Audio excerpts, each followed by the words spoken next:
visi puikiai žinom, kad Trumpas labai rėmė stabilias monetas. Ir dabar kurioje vietoje yra kontroversiškumas. Yra tokia moneta USD1, privati kompanija, ir žurnalistai susiejo tą kompaniją konkrečiai su Trumpu. Ir yra tokia politikė Elizabeth Warren, kuri dar vadinama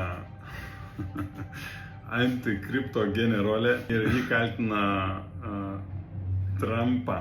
Vat kur kyla klausimas, kad jis labai pasinaudos šitą situaciją ir labai pasipelnys, nors realistiškai šitam akte reglamentuose nėra niekur aiškiai apibrėžta, kad būtų kažkokia nauda būtent tam tikriem asmenim ar tam tikrom įmonėm. Ir šiaip nėra naujiena, kad politikai dažniausiai lobsta iš naujų įstatymų. Visada jie gauna informaciją pirmieji ir kiekvienas aktas yra kažkam nauda. Toks politikų nesutarimas tik parodo, kokio svarbumo yra įvykis. Stabilios monetos nebėra tiesiog kažkokios naujos technologijos ar inovacijos.